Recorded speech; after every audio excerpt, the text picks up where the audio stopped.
Daddy ಅವರು ಸಹಾಯ ಮಾಡಬೇಕು ಅಂತ ಬರೀ ಸಹಾಯ ಮಾಡೋದಾಗಿದ್ದಿದ್ರೆ ನಿಮ್ಮ ಬಾಂಧವರಿಗೆ ಮಾಡ್ಬೋದಿತ್ತು. ಅವರು ಸಹಾಯ ಮಾಡ್ತಿದ್ದಾರೆ ಅಂತಂದರೆ ಯಾರ್ದು ನಿಮ್ದು ಯಾವ ಜಾತಿ ಯಾವ ಕುಲ ಅಂತ ಕೇಳ್ದಿರ ಲಕ್ಷಾಂತರ ಕೋಟ್ಯಾಂತರ ರೂಪಾಯಿ ದಾನ ಧರ್ಮ ಮಾಡಿದ್ದಾರೆ. ನನಗನ್ಸುತ್ತೆ ಈಗಿನ ಕಾಲದಲ್ಲಿ ನಾವು ಕಣ್ಣಾರೆ ಕಾಣ್ತಾ ಇರ್ತಕ್ಕಂತಹ ಕಾರಣ ಕಲಿಯುಗದ ಕಾರಣ ಅಂತ ನಮ್ಗನ್ಸುತ್ತೆ. ಅಷ್ಟೇ ಸರ್, ಜಾತಿ ಪಾತಿ ನೋಡಬೇಡಿ, ಕಷ್ಟ ಅಂತ ನೋಡಿ ಮನುಷ್ಯ ಅಂತ ನೋಡಿ. ನೀವು ಬನಾರಸ್ ಸಿನಿಮಾ ಬರೋಕ್ಕೆ ಬಿಫೋರೇನೆ ಒಂದು ಹಿಂದೂ ಟೆಂಪಲ್ಲು ಜೀರ್ಣೋದ್ಧಾರ ಆಗ್ತಾ ಇರುತ್ತೆ ಅಥವಾ ಹೊಸ್ದಾಗಿ ಕಟ್ತಾ ಇರ್ತಾರೆ. ಅದು ಕಂಪ್ಲೀಟ್ ಆಗೋದಕ್ಕೆ 50 ಲಕ್ಷ ದುಡ್ಡು ಬೇಕಾಗುತ್ತೆ, ನಿಂತೋಗ್ಬಿಟ್ಟಿರುತ್ತೆ.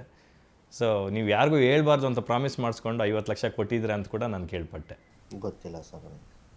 ನೋಡಿ ಹೇಳ್ಕೊಳ್ಳಲ್ಲ, ಅದು ನಿಮ್ಮ ಪ್ರಾಬ್ಲಮ್ ಇಲ್ಲ ಸರ್, ನನ್ನ ಮೆಮೊರಿ ಪ್ರಾಬ್ಲಮ್, ನನಗೆ ಮರ್ತು ಬಿಡ್ತೀನಿ, ಗೊತ್ತಿಲ್ಲ. ಸೂಪರ್. ಈ ರೀಸೆಂಟಾಗಿ ಇನ್ನೊಂದು ಲಾಸ್ಟ್ ಕ್ವಶನ್ ಕೇಳಲೇಬೇಕದು. ರೀಸೆಂಟಾಗಿ ಶಾರುಖ್ ಖಾನ್ ಅವರ ಮಗ ಬೆಂಗಳೂರಿಗೆ ಬಂದಿದ್ದರು, ಆರ್ಯನ್ ಖಾನು. ಅಲ್ಲೊಂದು ಮಿಸ್ಬಿಹೇವ್ ಮಾಡಿದ್ರು ಅಂತ ಒಂದು ದೊಡ್ಡ ಇದಾಯಿತು. ಅವ್ರು ಮಿಡ್ಲ್ ಫಿಂಗರ್ ತೋರಿಸಿದ್ರು ಅಂತಕ್ಕಂಥದ್ದು. ಅವ್ರು ಏನಕ್ಕೆ ಬಂದಿದ್ರು, ಏನಕ್ಕೋಸ್ಕರ ಅವ್ರು ತೋರಿಸಿದ್ರು, ಅದಕ್ಕೊಂದು ಸಣ್ಣ ಕ್ಲಾರಿಟಿ ಕೊಡ್ಬೋದು. ಯಾಕಂದರೆ ನೀವು ಮತ್ತೆ ತುಂಬ ಕ್ಲಾರಿಟಿ ಕೊಟ್ಬಿಟ್ಟಿದ್ದೀನಿ ಸರ್. ಅವರು ಜೊತೆಗಿದ್ರಿ ಅನ್ನೋ ಒಂದು ಇಲ್ಲಿ ಸರ್ ತುಂಬ ಶಾರ್ಟ್ಕಟ್ಟಲ್ಲಿ ಹೇಳ್ತೀನಿ. ಅವ್ರು ಬಂದಿದ್ದು ಒಂದು ಓಪನಿಂಗ್ಗೆ ಆಸ್ ಅ ಚೀಫ್ ಗೆಸ್ಟ್ ಆಗಿ ಬಂದಿದ್ರು. ಸೊ ಬೆಂಗಳೂರು ಬಂದ ತಕ್ಷಣ ನನ್ನ ಫ್ರೆಂಡ್ ಆಗಿರೋದ್ರಿಂದ ಅವ್ರು ನನ್ನ ಫೋನ್ ಮಾಡಿಕೊಂಡು ಗೆಳೆಯ ನಾನು ಕೋರ್ಸ್ ಮೀಟ್ ಮಾಡೇ ಮಾಡ್ತಾರೆ, ಬೆಂಗಳೂರು ಬರ್ತಾ ಇದ್ದೀನಿ ಅಂತ ಗಾಡಿಗಳೆಲ್ಲ ಕಳಿಸಿದೆ. ಜೊತೆಯಲ್ಲಿ ಅವನ ಜೊತೆನೇ ಹೋದೆ, ಸ್ವಲ್ಪ ಹೊತ್ತಲ್ಲಿ ಇದ್ವಿ. ಹೊರಟುವಾಗ ಜನ ಅನ್ಕೊಂಡ್ಕಿಂತ ಮೀರಿ ಜನ ಬಂದ್ಬಿಟ್ಟಿದ್ರು. ಶಾರುಖ್ ಖಾನ್ ಮಗ ಹೇಗಿರ್ತಾನೆ ಹೆಂಗಿರ್ತಾನೆ ಫೋಟೋ ತೊಗೊಳಕ್ಕೆ ಅಫ್ಕೋರ್ಸ್ ಸಹಜವಾಗಿ ಬಂದರು. ಹ್ಯಾಂಡಲ್ ಮಾಡ್ಕೊಳಕ್ಕೆ ಆಗ್ತಾ ಇರಲಿಲ್ಲ ಅಲ್ಲಿ ಜನಕ್ಕೆ.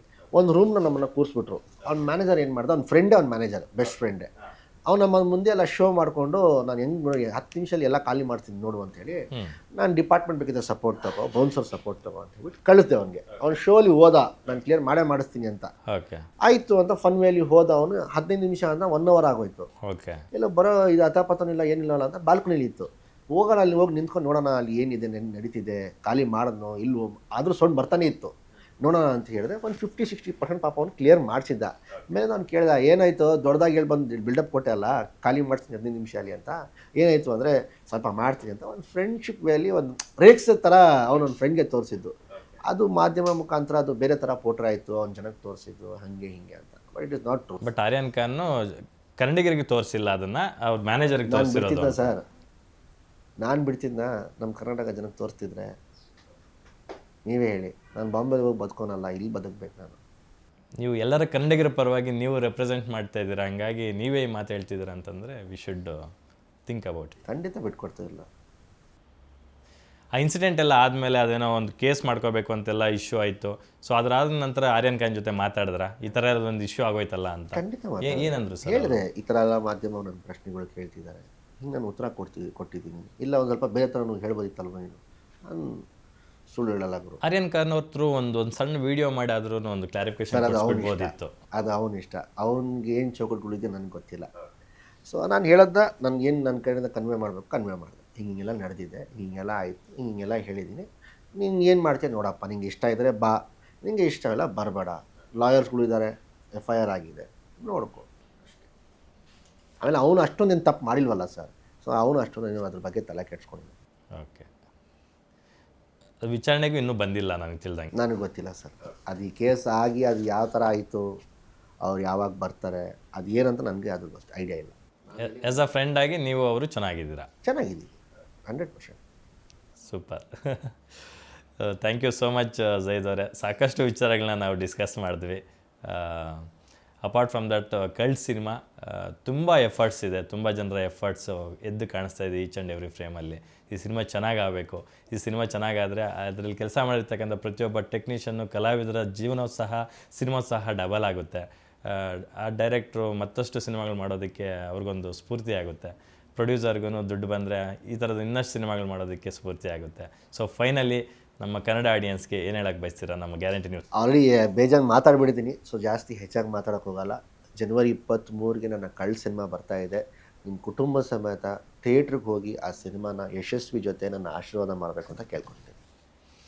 ಮಲೈಕ್ ಅವರೇ, ಸೊ ಯಾಕಂದರೆ ಈ ಸಿನಿಮಾ ನಿಮ್ಮ ಕರಿಯರ್ಗೆ ತುಂಬ ಸ್ಪೆಷಲ್ ಮೂವಿ, ಏನು ಹೇಳ್ತಾರೆ ಸರ್? ಅಂದರೆ ಒಂದು ಸಿನಿಮಾ ಬಿಗಿನರ್ಗೆ ಒಳ್ಳೆ ರೋಲ್ ಸಿಗೋದು ಅಥವಾ ಒಂದು ಎಲಿವೇಶನ್ ಸಿಗೋದು ತುಂಬ ಮುಖ್ಯ. ಜನಕ್ಕೆ ಅದೇ ಕೇಳೋದು. ಸೀರಿಯಲಿಂದ ಎಲ್ಲಿವರೆಗೂ ತುಂಬ ಸಪೋರ್ಟ್ ಮಾಡಿದ್ದಾರೆ ನಮಗೆ. ಸೀರಿಯಲಿಂದ ಸಿನಿಮಾಗೆ ಬರೋದೇ ಒಂದು ದೊಡ್ಡ ಬ್ಯಾರಿಯರ್, ಅದನ್ನು ದಾಟ್ಕೊಂಡು ಬರೋದು ತುಂಬ ಕಷ್ಟ, ಎಕ್ಸೆಪ್ಟ್ ಮಾಡೋದು ಜನ ತುಂಬ ಕಷ್ಟ. ಸೊ ನನ್ನ ಎಕ್ಸೆಪ್ಟ್ ಮಾಡಿದ್ದಾರೆ. ಸೊ ಇದೇ ರೀತಿ ಸಪೋರ್ಟ್ ಮಾಡಿ. ಜನವರಿ 23ಕ್ಕೆ ಚಿತ್ರ ಬಿಡುಗಡೆ ಆಗ್ತಿದೆ. ದಯವಿಟ್ಟು 23 ಆಗಲಿಲ್ಲ ಅಂದರೆ 24, 25 ನೀವು ಎಷ್ಟು ದಿನ ನೋಡ್ತೀರಾ ಅಷ್ಟು ದಿನ ನಮ್ಮ ಸಿನಿಮಾನ ಚಿತ್ರಮಂದಿರಲ್ಲಿ ಓಡಿಸಿ ಅಂತ ನಾನು ಕೇಳ್ಕೊತೀನಿ. ಯಾಕಂದರೆ ಯಂಗ್ಸ್ಟರ್ಸ್ ಇನ್ನು ಸಪೋರ್ಟ್ ಮಾಡಿದ್ರೆ ನಾವು ಮುಂದೆ ಬರ್ಬೋದು. ಅದು ಒಂದೇ ನನ್ನ ಕಡೆಯಿಂದ ಒಂದು ರಿಕ್ವೆಸ್ಟು. ಜನವರಿ 23 ಕಳ್ಳ ಸಿನಿಮಾ ಬಿಡುಗಡೆ ಆಗ್ತಿದೆ, ದಯವಿಟ್ಟು ಮರಿಬೇಡಿ. ಥ್ಯಾಂಕ್ ಯು ಮಲೈಕಾ ಅವರೇ. ನಿಮಗೂ ಈ ಸಿನಿಮಾ ದೊಡ್ಡ ಮಟ್ಟಕ್ಕೆ ಹಿಟ್ಟಾಗಲಿ ಅಂತ ನಾನು ಮನಸಾರೆ ಹಾರೈಸ್ತೀನಿ. ಒಳ್ಳೆಯದಾಗಲಿ. ಈ ಸಿನಿಮಾ ರಿಲೀಸ್ ಆದಮೇಲೆ ಮತ್ತೆ ಸಕ್ಸಸ್ ಬಗ್ಗೆ ನಾವು ಮಾತಾಡೋಣ. ಜೈದ್ ಅವರೇ, ತುಂಬ ಚೆನ್ನಾಗಿ ಮಾತಾಡ್ತೀರಾ. Very matured. ಅಂದರೆ ಇದೇನಾಗುತ್ತೆ ಅಂತಂದರೆ ನೀವು ಪ್ರತಿ ಸರಿ ಏನಾದರೂ ಒಂದು ಸ್ಟೇಟ್ಮೆಂಟ್ ಕೊಡಬೇಕಾದ್ರೆ ತುಂಬ ಕಾನ್ಷಿಯಸ್ಸಾಗಿ ಕೊಡಬೇಕಾಗುತ್ತೆ, especially as an artist. So ಅದು ಯಾವುದ್ಯಾವುದೋ ರೂಪ ಪಡ್ಕೊಳ್ಳುತ್ತೆ. ಈಗ ನೀವೇ ಹೇಳಿದರೆ ಆರ್ಯನ್ ಖಾನು ಅವ್ರ ಉದ್ದೇಶ ಅದಾಗಿತ್ತು, ಅವ್ರು ತೋರಿಸಿದ್ದು ಅವ್ರಿಗಾಗಿತ್ತು, ಅದು ಬೇರೆ ರೂಪ ಪಡ್ಕೊಂತು ಅಂತ. ಅಟ್ ದ ಸೇಮ್ ವೇ ನೀವು ಒಂದಷ್ಟು ಟಾಪಿಕ್ಸ್ನ ತೊಗೊಂಡಾಗ ವೆರಿ ಕಾನ್ಷಿಯಸ್ ಆಗಿ ಒಂದು ಮಾತನ್ನ ಆಡಬೇಕಾಗುತ್ತೆ. But we are watching all your statements wherever you go. ತುಂಬ ಮೆಚ್ಯೂರ್ಡಾಗಿ ಮಾತಾಡ್ತಾ ಇದ್ದೀರಾ, ತುಂಬ ಹಂಬಲ್ ಇದ್ದೀರಾ. ಸೇಮ್ ಇದು ಮುಂದಿನ ದಿನಗಳಲ್ಲೂ ಮುಂದುವರಿಸಿ ಅಂತ ಹೇಳ್ತಾ, ಒಳ್ಳೊಳ್ಳೆ ಸಿನಿಮಾಗಳನ್ನು ಮಾಡಿ ಅಂತ ಹೇಳ್ತಾ, ಕಳ್ಳ ಸಿನಿಮಾ ದೊಡ್ಡ ಮಟ್ಟಕ್ಕೆ ಹಿಟ್ಟಾಗಲಿ ಅಂತ ಈ ಕಾರ್ಯಕ್ರಮನ ಮುಗಿಸ್ತಾ ಇದ್ದೀನಿ. ಒಳ್ಳೆಯದಾಗಲಿ. Thank you. ಎಸ್ ವೀಕ್ಷಕರೇ, ನೋಡಿದ್ರಲ್ಲ ಕಳ್ಳ ಸಿನಿಮಾದ ನಾಯಕ ನಟ ಜೈದ್ ಖಾನ್ ಮತ್ತು ನಾಯಕ ನಟಿ ಮಲೈಕಾ ಹೊಸಪಾಲ್ ಅವರ ಮನದಾಳದ ಮಾತುಗಳನ್ನು. ಸೊ ಇದೇ 23rd ಸಿನಿಮಾ ನಿಮ್ಮ ಹತ್ತಿರದ ಚಿತ್ರಮಂದಿರಗಳಿಗೆ ಬರ್ತಾ ಇದೆ. ದಯವಿಟ್ಟು ಕನ್ನಡದ ಸಿನಿಮಾಗಳನ್ನು ಥಿಯೇಟರ್ಗೆ ಹೋಗಿ ನೋಡಿ, ಪೈರಸಿ ಕಾಪಿಗಳನ್ನು ಅವಾಯ್ಡ್ ಮಾಡಿ ಅಂತ ಹೇಳ್ತಾ ಈ ಕಾರ್ಯಕ್ರಮನ ಮುಗಿಸ್ತಾ ಇದ್ದೀನಿ. ನೋಡ್ತಾ ಇರಿ ಗ್ಯಾರಂಟಿ ನ್ಯೂಸ್, ಸುದ್ದಿ ಖಚಿತ, ನ್ಯಾಯ ನಿಶ್ಚಿತ. ನಾನು ನಿಮ್ಮ ಬೀರ್ಗನಹಳ್ಳಿ ಲಕ್ಷ್ಮೀನಾರಾಯಣ್.